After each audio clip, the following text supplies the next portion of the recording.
우리가 한 절 한 절 말씀을 살펴보기 전에 우리가 하나님의 그 말씀을 전체로 좀 볼 필요가 있는데, 우리가 전체를 파악하고 부분을 살펴본다면 오늘 시편 40편의 말씀이 우리에게 더욱 큰 은혜가 있을 것입니다.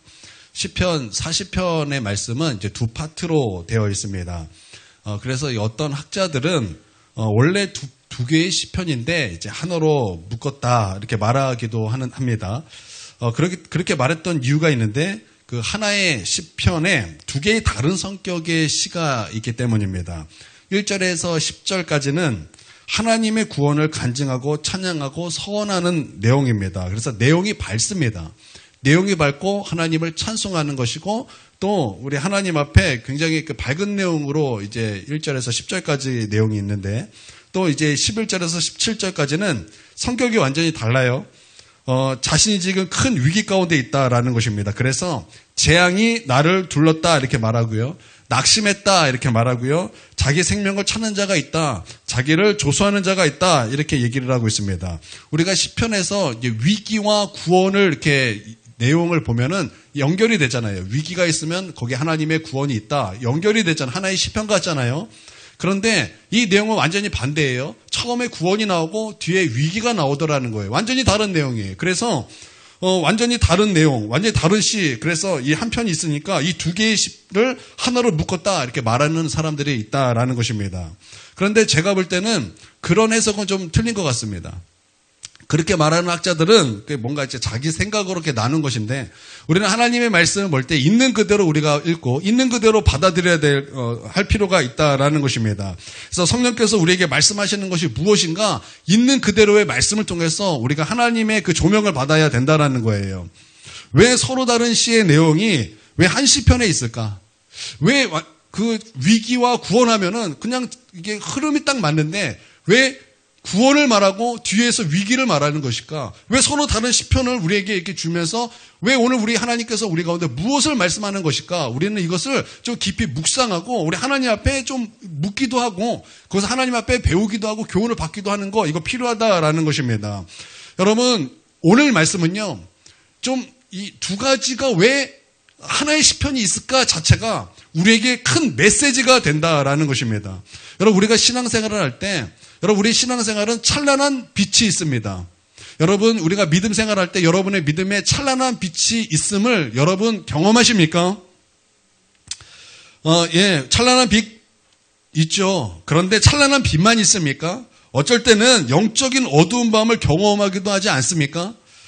마치 낮이 있다면 밤이 있는 것처럼 우리의 믿음이 찬란한 빛 가운데 있어야만 하면 얼마나 좋겠습니까? 그런데 우리의 영혼의 밤도 찾아오더라라는 것입니다. 여러분, 우리가 매일 영적인 돌파만 있으면 얼마나 좋겠습니까?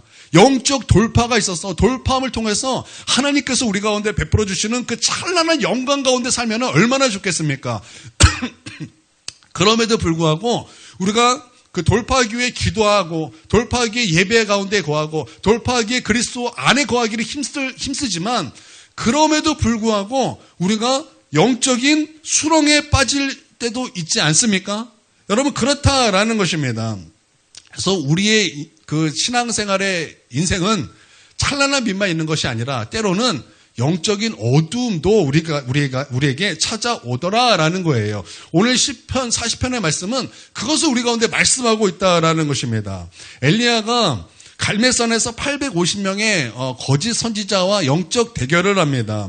누가 참된 하나님이냐라는 거예요. 850명의 거짓 선지자들은 바알과 아세랑을 섬기는 우상 숭배자들이었습니다. 그래서 불로 응답하시는 분이 진짜 하나님이다, 영적 대결을 하게 되었다라는 것입니다. 고랑을 팠습니다. 그리고 제단을 쌓았습니다. 거기에 송아지를 올려두었습니다. 불로서 응답하시는 분이 하나님이다라는 것입니다. 먼저 바알과 아세라 선지자들이 그들의 신의 이름을 부르면서 불로 응답해달라 그렇게 간절히 그들은 간구하기 시작하였습니다. 그들에게는 그 신이 있었습니다. 우상이 있었습니다. 팔이 있어요. 그런데 팔이 있지만 움직이지 못하는 우상이었어요. 코가 있습니다. 그러나 숨쉬지 못하는 그런 우상, 그냥 조각일 뿐인 그런 우상을 섬기는 그런 거짓 선지자들이었다라는 거예요. 그러니까 아무 능력이 없어요. 그들은 자신의 몸을 칼로 그으면서 피를 흘리면서까지 자기 신의 이름을 부르며 응답해달라고 아무리 기도했지만 역시 응답할 수 없었습니다. 여러분 왜 그렇습니까? 그것은 우상이기 때문에 그래요. 여러분 우상이 어떻게 역사할 수 있겠습니까? 그냥 하나님이 창조하신 돌이에요. 그냥 하나님이 창조하신 나무예요. 그 나무에 조각한다고 그것이 신이 되겠습니까? 많은 사람들이 그렇게 우상 앞에 그것이 하나님이다라고 그 우상을 섬기고 있었다라는 것입니다. 이제는 엘리야 차례가 되었습니다. 엘리야는 아예 그런 그 제단과 그 송아지 아래 그냥 송아지에 물을 부어버립니다. 물을 3번이나 부으면서 그 밑에 그 고랑이 파인 곳에 물이 가득 찼습니다. 여러분 거기에 불이 붙는다 그 가능성이 없어요. 그건 사람이 불을 붙일 수 없습니다. 왜냐하면 다 젖었어요.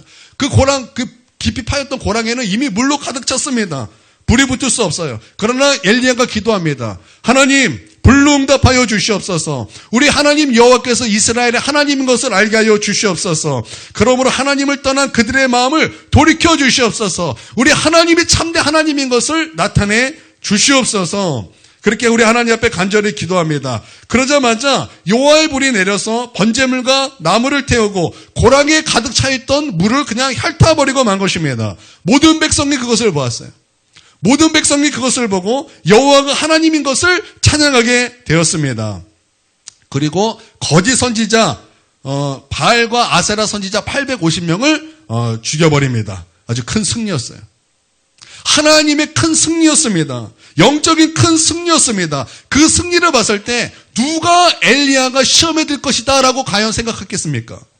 그렇게 능력을 베풀었던 그런 능력 가운데 있었던 엘리야를 보고서 누가 저 사람이 시험에 들까? 어떻게 저 사람이 영적인 어둠을 경험할 수 있을까? 어떻게 그런 상상이나 할 수 있겠습니까? 그런데 그 소식이 아방의 아내 이세벨의 귀에 들어가고 만 것입니다. 그러므로 이세벨이 말하기를 내가 저 엘리야를 죽여버리겠다. 저 850명의 선지자가 죽은 것처럼 저 엘리야도 죽을 것이다.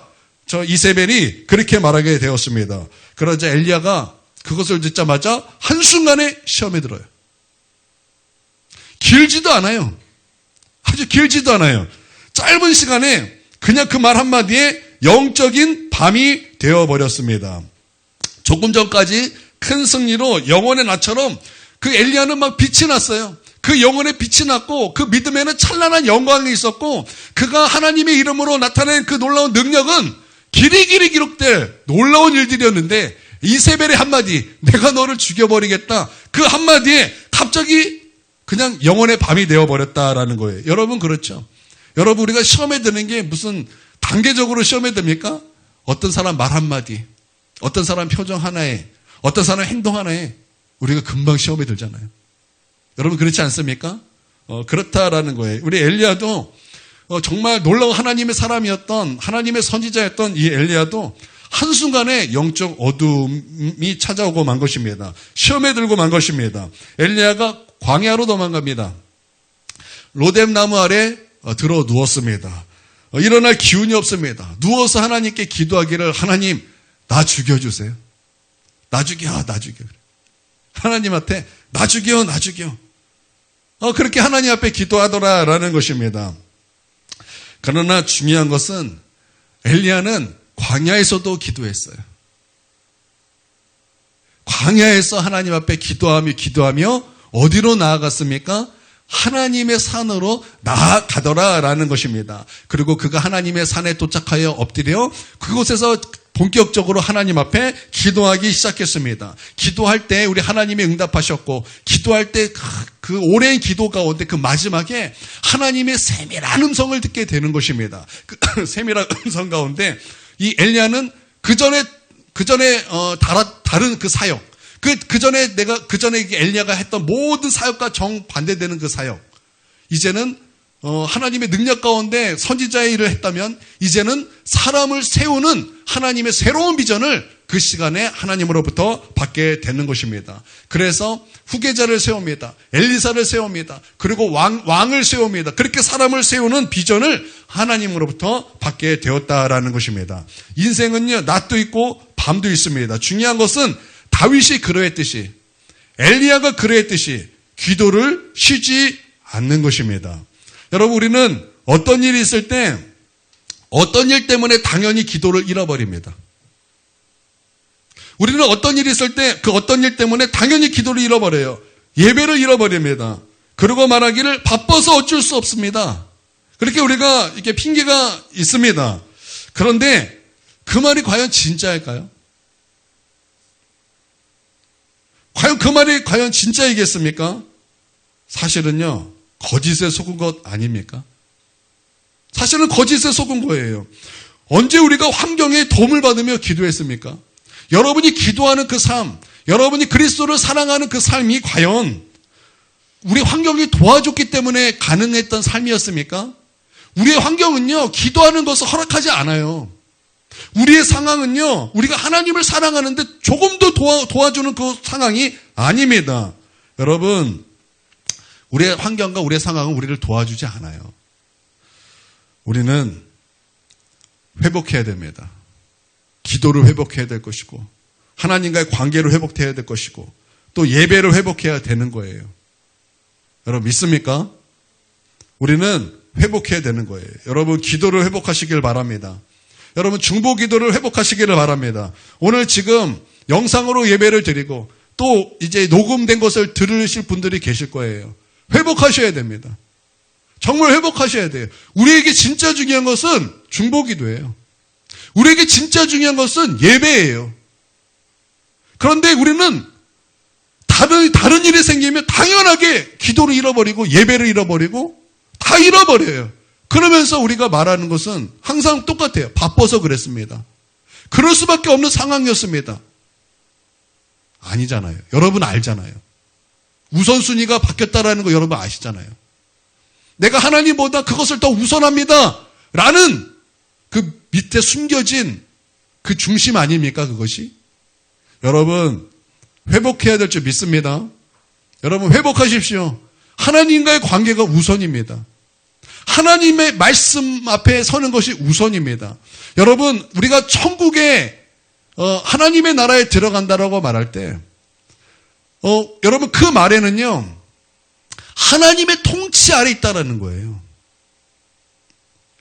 하나님의 통치가 우리의 삶에 들어왔다라는 것을 의미하는 거예요. 하나님은 무엇으로 통치합니까? 하나님의 그 말씀입니다. 하나님의 말씀이 내 안에서 나를 다스리고 있는가? 하나님의 나라가 내 안에 들어온 자에게 나타난 특징이에요. 바로 그 사람이 하나님의 나라에 들어가는 거예요. 여러분 우리는 분명해야 돼요. 우리 예수님이 나의 주인 될 하나님의 나라.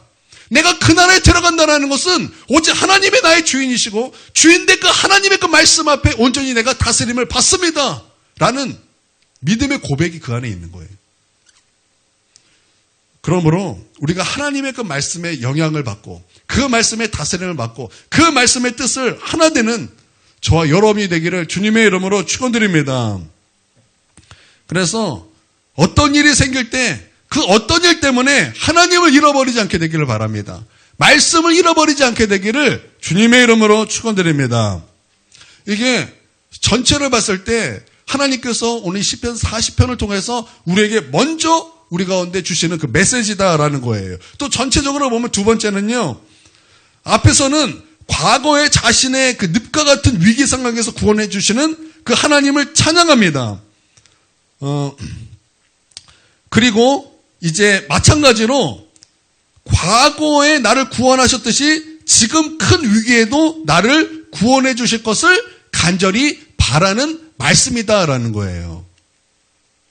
그래서 하나님을 의지하는 것을 이렇게 고백하고 있습니다. 그래서 주의 인자와 진리로 자신을 보여달라고 기도하고 있다라는 것입니다.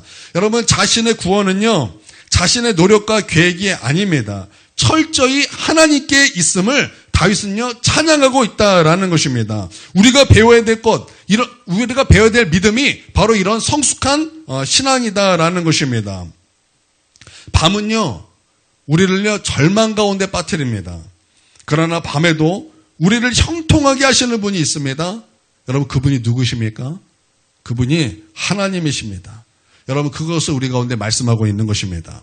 하나님께서 요셉을요 범사에 형통하게 하셨습니다. 분명 하나님께서 그렇게 하셨다라고 말씀하고 있습니다. 범사라는 것은요 좋은 일에만 하나님께서 형통하게 하셨다라는 뜻이 아닙니다. 좋은 일이 있을 때뿐만 아니라 좋지 않을 때에도 하나님은 그로 형통하게 하셨다라고 말씀하고 있다라는 것입니다. 성경은요, 좋지 않을 때도 분명히 형통하였다라고 말씀하고 있어요. 바로가 꿈을 꾸었습니다. 요셉이 그것을 꿈에 석을 합니다. 7년 풍년이 있은 뒤에 7년 흉년이 있을 것인데 7년 흉년이 너무나 심각해서 7년 풍년이 조금도 생각나지 않게 될 것이다라는 거예요. 아주 큰 문제에 놓인 거예요. 꿈에 석을 했을 뿐인데 이제 큰 문제가 놓인 것입니다. 좋지 않을 때라는 것입니다. 그럴 때에도 하나님은 요셉에게 범사에 형통하게 하셨다라는 것입니다. 그러므로 요셉에게 대안을 주셨어요. 5분의 1씩 각 지방에 있는 창고에 곡식을 쌓아두어 흉년을 준비하게 하라라는 것입니다. 간단하지 않습니까? 뭐 특별한 것이 아니었어요. 그냥 있는 것으로 사용해서 어떻게 한 대안을 제시했지만 바로가 그것을 들었을 때 그것은 단순한 지식이 아니었어요. 그것은 하나님의 지혜였어요.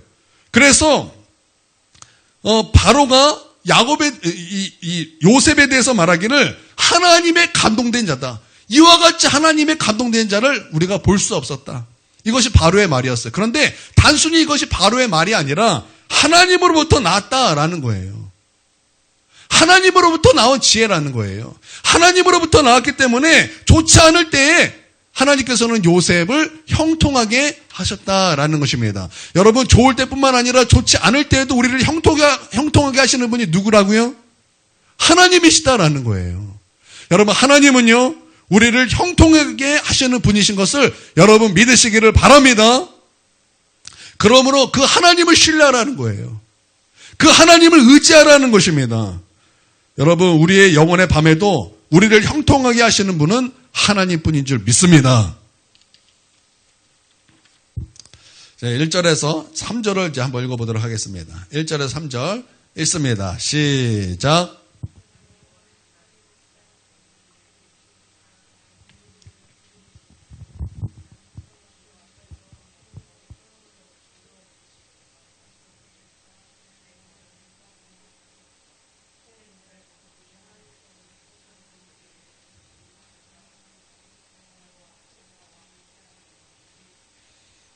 예, 1절을 보면 다윗이 여호와를 기다리고 기다렸더니 귀를 기울이사 나의 부르짖음을 들으셨도다 말씀하고 있어요. 다윗은요, 자기 기도에 응답하셨던 과거를 찬양하고 있습니다. 하나님께서 기도에 응답하여 주셔서 나를 구원하셨다. 이걸 찬양하고 있다라는. 그래서 다윗은요, 오랫동안 기도했어요. 다윗은요, 짧게 기도하지 않았어요. 다윗은요, 오랫동안 기도했어요. 제가 이제 신대원 때 윤석전 목사님이 강사로 오셨을 때 그분이 이런 얘기를 했어요. 자기는 기도를 하면 장거리 마라톤 기도를 한다는 거예요. 본인은 마라톤 기도를 하신대요. 그래서 교회에서 기도를 하는데 교회 아이들이 많아요. 시끄러우니까 어디 쌀통에 들어가서 기도하셨대요. 쌀통에. 그러니까 나이가 많지도 않았어요. 그냥 학생 때여서 학생 때. 쌀통에서 기도하는데 기도하고 눈 떴더니 3일이 지나 있어요. 기도하고 눈 떴더니 3일이 지나 있어요. 그때 이분이 천국과 지옥을 보고 오셨어요. 제가 그때 그것을 이렇게 들었던 기억이 나요. 그분은 그렇게 기도하면 이렇게 장거리 이렇게 마라톤 기도를 하셨다는 거예요. 여러분, 다윗도요, 그렇게 오랫동안 기도를 하였습니다. 여러분, 하나님께 응답을 얻기 위하여, 저는 여러분에게 먼저 좀 말씀드리고 싶은 것은 오랜 시간 기도할 것을 말씀드리고 싶어요. 하나님 앞에 응답받기 위해서는요, 여러분 오랫동안 여러분 기도하시기를 바랍니다. 제가 가끔 이렇게 설교했던 적이 있었어요. 고난 중에 저는 8시간씩 기도했었습니다. 뭐 기억하시는 분도 계시고 아니시는 분도 계시겠지만은 고난 가운데 이렇게 기도했었던 적이 있었습니다. 그때 하나님께서 저에게 행하신 놀라운 일은 정말 대단했어요. 그런 깊은 기도 가운데 하나님께서 저에게 베풀어 주신 은혜의 힘은 정말 어떻게 말로 표현할 수 없는 그런 강력한 은혜의 힘이었습니다.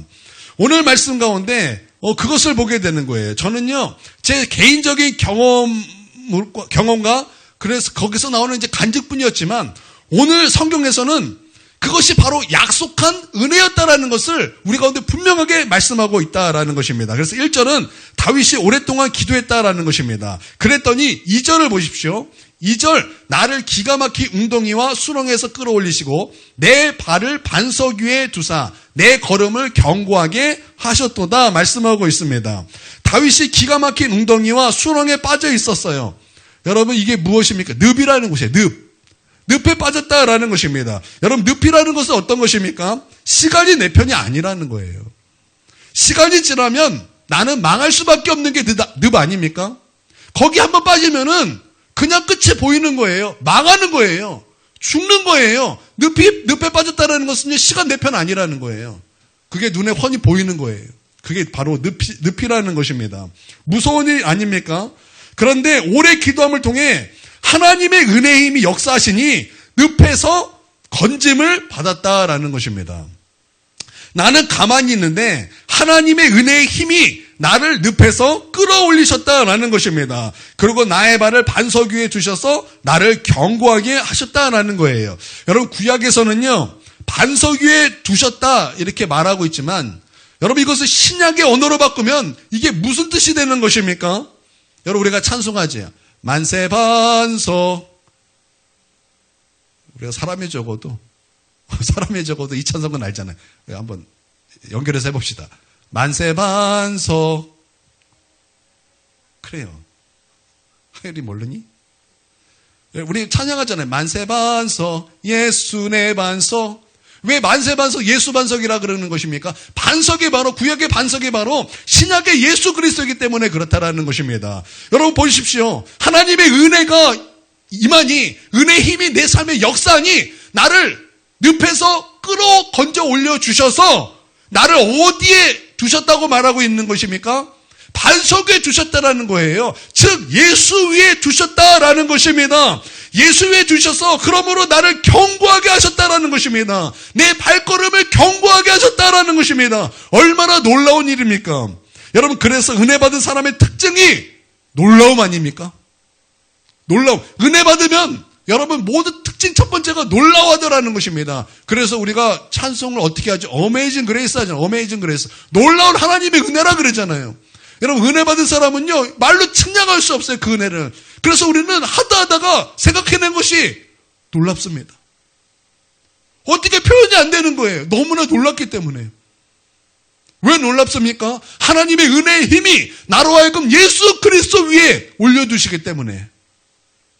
그래서 우리는 늪에 빠져서 나의 발걸음이 이게 내딛어지지가 않아요. 그냥 푹 빠져가는 거예요. 어디로 빠져? 지옥으로 한 발 한 발 빠져가면서 그렇게 시간이 지나면 망할 수밖에 없는 그런 인생을 살 수밖에 없는 그런 죄인된 존재.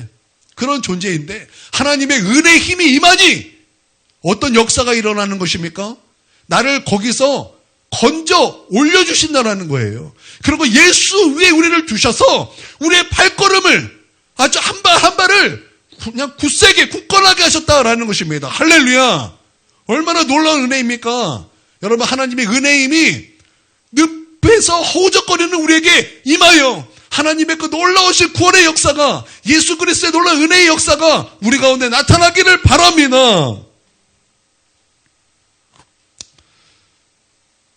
놀라운 은혜 아닙니까? 여러분, 어떤 사람이라도 하나님의 은혜의 힘이 역사하면 여러분, 거기에는 놀라운 능력이 나타나게 되는 것입니다. 할렐루야. 두 번째는 어떻게 기도하냐라는 것인데요. 여러분, 계속 기도하십시오. 여러분, 계속 기도하시기를 바랍니다. 여러분, 우리가 축사를 할 때, 귀신을 쫓아낼 때 여러분 몇 번 기도하십니까? 그냥 기도하다가 내 삶에서 정말 저 악한 마귀의 세력이 떠나가야지 그러면서 예수님의 이름으로 귀신아 떠나가라, 예수님의 이름으로 마귀에 떠나가라 몇 번 하다가 우리는 말아요. 그런데 계속하십시오. 예수님의 이름으로 귀신아 떠나가라, 떠나가라, 떠나가라, 떠나가라. 예수님의 이름으로 명하노니 너희는 떠나갈지어다, 떠나갈지어다, 떠나갈지어다. 계속하라는 거예요. 계속하라는 거예요. 한두 번 하다가 마는 것이 아니라 정말 떠나갈 때까지 하는 거예요. 내 삶에서 떠나갈 때까지 우리에게 그의 더 서로 각각하게 손이 뗄 때까지 우리는 선포하고 기도하는 것입니다. 여러분 이것을 믿습니까? 계속 기도하라는 거예요. 여러분 우리 다 가난하잖아요. 그래서 우리가 하나님 앞에 기도하는 많은 것 중에 기도 제목이 하나님 나에게 재정 회복을 주시옵소서. 그렇게 하나님 앞에 기도 많이 하지 않습니까? 기도 많이 하지 않습니까? 안 하십니까? 안 하세요? 저는 하거든요. 그러면요 한두 번 하다 말지 마세요. 하나님 재정 회복을 주시옵소서. 정말 나의 삶에 내 통장에 물질을 좀 하나님께서 주시옵소서. 정말 하나님께서 나로 하여금 정말 먹을 수 있는 돈, 살 수 있는 돈, 하나님 그런 돈 하나님께서 주시옵소서. 그렇게 몇 번 하다가 한 4번 정도 하면은 좀 하나님 앞에 민망해지고 하나님 여기까지 하겠습니다. 그러지 마시고 하나님 앞에서 받을 때까지 하나님 앞에 기도하라는 거예요. 계속 기도하라는 거예요. 하나님 재정을 주시옵소서. 하나님 주시옵소서. 주시옵소서. 주시옵소서. 주시옵소서. 나에게 재정을 주시옵소서.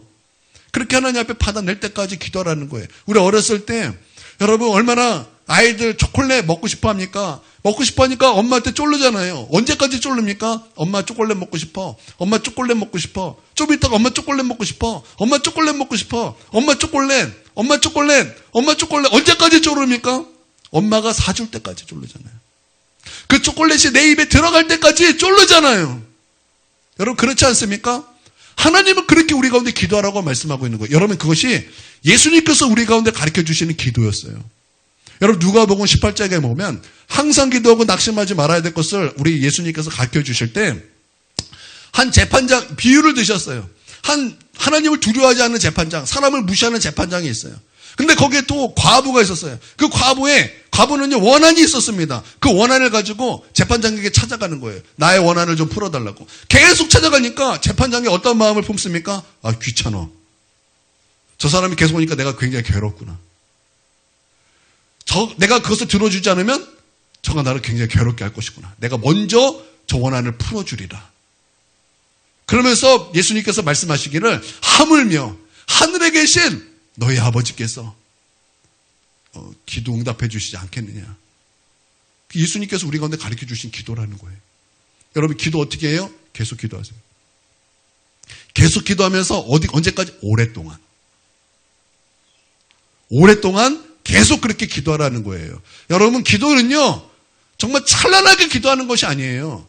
기도는요 심플하게 정말 내가 필요한 것을 하나님께 간구하는 거예요. 그렇게 기도가 시작되는 거예요. 뭐 어렵게 하지 마십시오. 돈이 필요하세요? 그럼 하나님 돈 필요합니다. 그렇게 기도하세요. 건강 필요하세요? 하나님 나를 건강하게 해달라고 그냥 사실대로 그거 기도하세요. 내 삶에 나를 누르고 있는 저 악한 세력들을 하나님 꺾어달라고 그게 필요하면 그것을 기도하세요.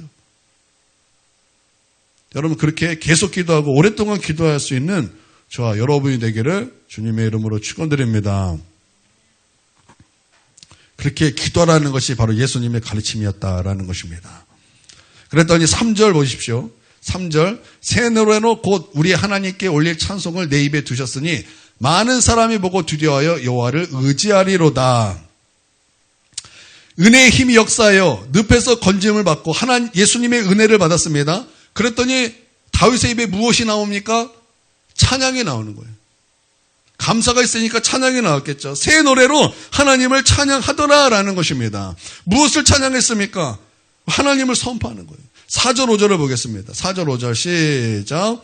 여호와를 의지하고 교만한 자와 거짓에 치우치는 자를 돌아보지 아니하는 자는 복이 있도다. 여호와 나의 하나님이여 주께서 행하신 기적이 많고 우리를 향하신 주의 생각도 많아 누구도 주와 견줄 수가 없나이다. 내가 널리 알려 말하고자 하나 너무 많아 그 수를 셀 수도 없나이다. 그렇게 새 노래로 하나님을 찬양하면서 그가 하나님을 배우기 시작하는 거예요.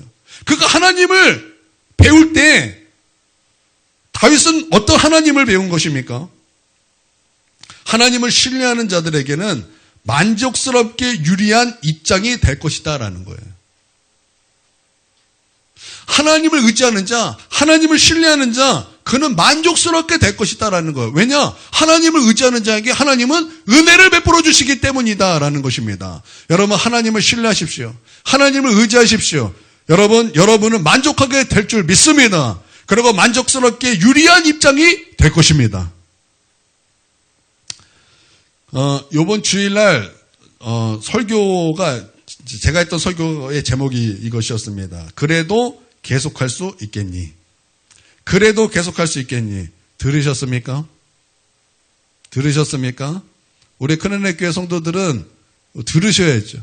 그렇죠? 들으셔야 됩니다. 하나님은 그래도의 상황을 만드셔요. 그리고 그것을 계속할 수 있겠니? 우리 가운데 물어보십니다. 그 물어보시는 것은 하나님 보고 싶으시다라는 거예요. 그래도 헌금 계속할 수 있겠니? 그래도 서원 그거 지킬 수 있겠니? 그래도 기도할 수 있겠니? 그래도 예배할 수 있겠니? 그래도 헌신할 수 있겠니? 이런 상황을 주님이 만드신 거예요. 그걸 만드시고 과연 우리가 그것을 할 수 있는가? 주님은 그거 보고 싶으신 거예요. 그리고 그거 주님 보시고 정말 우리가 통과될 때 하나님은 요셉이 그때 바로를 만나게 된 것처럼 우리 삶에서 약속한 은혜를 하나님은 그때 주시더라라는 것입니다. 할렐루야. 여러분, 하나님을 의지하는 거 굉장히 중요한 것입니다. 여러분, 하나님을 신뢰하는 거 굉장히 중요한 것입니다. 하나님을 신뢰하십시오. 하나님은 그래도라는 그 상황 속에서 끝까지 하나님을 신뢰하기를 원하십니다. 그래도라는 상황은요, 정말 내가 어떻게 하나님을 어떻게 의지할 수 있지? 내가 어떻게 하나님 앞에 이것을 다 내가 정말 이 눈에 보이는 것이 너무나 어렵기 때문에, 눈에 보이는 것이 너무나 고난이기 때문에 정말 하나님을 의지하는 것은 큰 결단이 아니면 너무 힘든 일이에요. 내 눈에 아무것도 보이지 않지만 믿음이 없이는 너무나 힘든 일이에요. 그러나 그럼에도 불구하고 그래도 나는 우리 하나님을 사랑합니다. 그래도 나는 우리 하나님 앞에 기도합니다. 나는 그래도 우리 하나님 앞에 예배합니다. 여러분, 하나님은 그것을 보기를 원하시는 거예요. 그리고 의지하기를 원하신다라는 거예요. 그렇게 하나님을 신뢰하기를 원한다라는 거예요. 여러분, 그렇게 우리 하나님을 신뢰하고 그렇게 우리 하나님을 의지할 수 있는 저와 여러분이 되기를 바랍니다. 6절에서 8절을 보도록 하겠습니다. 6절에서 8절 시작. 주께서 내 길을 통하여 내게 들려주시기를 제사와 예물을 기뻐하지 아니하시며 번제와 속죄제를 요구하지 아니하신다 하신지라. 그때 내가 말하기를 내가 왔나이다. 나를 가리켜 기록한 것이 두루마리 책에 있나이다. 주님은 순종을 원하신다라는 거예요. 여러분, 우리 주님은요, 우리에게 순종을 원하십니다. 오늘 이 말씀에 보면 하나님은 제물을 바치는 것과 하나님께 순종하는 것을 대조시키십니다. 여기서 이제 결론만 말씀드린다면 하나님은요, 우리의 중심을 보신다라는 거예요. 여러분, 성경에는요, 분명히 하나님은요, 희생제물을 기뻐하신다고 말씀하고 있어요. 그런데 여기서는 어떻게 말씀하고 있습니까? 기뻐하지 않는다라는 거예요. 기뻐하지 않고 무엇을 기뻐하신다라는 거예요? 무엇을 기뻐하신다? 순종을 기뻐하신다라는 거예요. 여러분, 하나님은요, 누가 제물을 드리기만 하면 무조건 기쁘게 받으시는 분이 아니시다라는 거예요. 하나님은 그 중심을 보시는 하나님이시다라는 거예요. 그 중심에 하나님 앞에 회개함으로 말미암아 희생제물을 드리는 바로 그 희생제물을 기뻐하시는 거지. 그냥 행위로만 내가 희생제물 드리니 하나님 나를 용서해 주세요. 이런 걸 하나님이 기뻐하시지 않는다라는 거예요. 하나님은요, 우리의 중심을 기뻐하신다라고 말씀하고 있다라는 것입니다. 하나님은 우리의 중심을 보시는 분이십니다. 그러므로 하나님은 우리가 정말 기뻐하여 순종하는 것을 원하십니다. 그런 중심을 보신다는 거예요. 여러분, 우리가 하나님 앞에 그런 중심을 보시는 우리 하나님 앞에 우리 중심이 바른 중심이 되기를 바랍니다. 정말 주님을 사랑함으로 헌금하고 주님을 사랑함으로 예배하고 주님을 사랑함으로 기도하고 주님을 사랑함으로 헌신하고 주님을 사랑함으로 충성하는, 그렇게 우리 중심이 하나님 앞에 바른 모습으로 그렇게 서 있는 저와 여러분이 되기를 바랍니다. 9절에서 10절을 보도록 하겠습니다. 9절에서 10절 시작. 주께서 내 길을 통하여 내게 들려주시기를 제사와 예물을 기뻐하지 아니하시며 번제와 속죄제를 요구하지 아니하신다 하신지라. 그때 내가 말하기를 내가 왔나이다. 나를 가리켜 기록한 것이 두루마리 책에 있나이다. 9절에서 10절 시작. 주께서 아시나이다. 내가 주의 공의를 내 심중에 숨기지 아니하고 주의 성실과 구원을 선포하였으며 내가 주의 인자와 진리를 많은 회중 가운데서 감추지 아니하였나이다. 아멘. 다윗은요, 하나님의 은혜, 내가 받은 그 하나님의 은혜, 내가 받은 그 구원에 감사해서 기쁜 소식을 전했어요. 전도했다라는 거예요. 기쁜 소식을 숨기지 않고 소식을 퍼뜨렸다라는 것입니다. 여러분, 은혜를 받은 사람은요, 숨길 수가 없어요. 그 은혜를 퍼뜨릴 수밖에 없어요. 내가 지옥 갈 수밖에 없는 내가 정말 하나님의 은혜로 말미암아 천국에 갔는데, 천국에 가게 되었는데 어떻게 우리가 그것을 침묵할 수 있겠습니까? 어떻게 우리가 가만히 있을 수 있겠습니까? 우리가 막 나가서 사람들에게 막 예수님은 살아계십니다. 그렇게 선포를 못할지라도 여러분, 우리 주변에는 우리는 자랑할 수 있어요. 내 주위 사람에게는, 내 가족에게는 바로 그 예수님을 자랑할 수 있다는 거예요. 그 예수님의 십자가의 피로 나는 구원받았고, 그 예수님의 그 십자가의 피로 말미암아 나는 하나님의 은혜를 받았고, 그 은혜가 어떤 은혜인가? 나는 죽을 수밖에 없는데 그 보혈의 은혜로 말미암아 나는 생명을 얻게 되었다라는 이 놀라운 그 구원의 소식을 증거할 수밖에 없다라는 거예요. 전파할 수밖에 없다라는 것입니다. 여러분, 나는 다윗이 그러했듯이 우리도 이 기쁜 소식을 숨기지 않고 이 소식을 전하는, 나는 이 평안의 복음의 신발을 신은 그런 저와 여러분이 되기를 바랍니다. 여러분이 은혜를 받았다면 숨기지 마십시오. 내가 예수 믿는 것을 숨기지 마십시오. 내가 구원받은 것을 숨기지 마십시오. 저는요, 숨긴 것이 아니라 말을 안 했을 뿐입니다. 그게 숨긴 거예요. 그게 숨긴 거예요. 여러분은 예수의 사람이십니까? 여러분은 예수의 사람이십니까? 예수의 사람은요, 예수님의 증인이 될 수밖에 없어요. 예수님의 증인이 될 수밖에 없어요. 오직 성령이 너에게 임하시면 너희가 권능을 받고 예루살렘과 온 유대와 사마리아와 땅끝까지 이르러 내 증인이 되리라 하시니라. 처음에는 예루살렘이에요. 아주 작은 거, 우리의 가정이에요. 근데 이것을 거기서만 전파할 수 없는 거예요. 유대에 전하고 사마리아에 전하고 땅끝까지 복음을 전할 수밖에 없고 예수님의 증인이 될 수밖에 없다라는 거예요. 우리가 예수의 사람이면 우리는 어찌됐든 숨기지 않고 이 소식을 증거하게 될 것입니다. 여러분, 우리는 우리 입술에 예수의 소식이 있어서 예수가 우리 입술을 통해서 증거되는 그런 일꾼들이 되시기를 바랍니다. 그래서 11절에서 10절, 이게 한 파트였어요. 한 파트. 하나님께서 나를 구원하셨다. 나는 이런 놀라운 간증이 있는 사람이다. 이게 첫 번째예요. 두 번째 파트 11절에서 17절까지는요. 이제 과거 구원을 찬양하며 이 현재의 위기에서 나를 구원하여 주시옵소서. 과거에 내가 하나님 앞에 기도했을 때 하나님은 늪과 같은 나의 상황에서 나를 건져 주셨듯이 그의 은혜의 힘으로 나를 이끌어 주셨듯이 지금도 나를 이끌어 주시고 지금 나를 구원해 주시옵소서. 그렇게 우리 하나님 앞에 구원을 간구하면서 또 하나님을 찬양하면서 또 하나님을 찾는 자에게 은혜를 베풀어 달라고 그렇게 하나님 앞에 기도하고 있다라는 것입니다. 여러분, 다윗은요, 기도로 시작해서 기도로 마친 그런 사람이었습니다. 나는 우리도 그러기를 바라요. 기도로 시작해서 기도로 마치기를 바랍니다. 어떤 사람들은요, 성령으로 시작해서 육체로 마치는 사람들이 굉장히 많아요. 처음에는 성령이었습니다. 근데 마지막은 육체로 끝나요. 그것이 아니라 여러분, 성령으로 시작했다면 마지막도 성령으로 마무리가 되고 기도로 시작했다면 마지막도 기도로 맞춰지기를 주님의 이름으로 축원드립니다. 기도하는 자에게 감사가 있고 찬양이 있다라는 것, 오늘 다윗을 통해서 우리는 분명히 보게 되는 것입니다. 여러분, 감사가 있습니까? 여러분에게 감사가 있습니까? 예수님께서 나를 위하여 십자가에 풀리셨고 내가 무엇이길래 주님 나로 예수 믿게 하심으로 말미암아 나를 구원받게 하셨습니까? 내가 받은 이 구원에 대한 감사가 여러분에게 있습니까? 여러분에게 감사가 있다면 여러분에게는 분명히 찬양의 입술이 있을 것입니다. 찬양의 입술이 있을 거예요. 그리고 여러분의 중심에는 분명히 기도가 있을 것입니다. 10명의 문둥병자가 예수님께 나와서 치유를 받았습니다.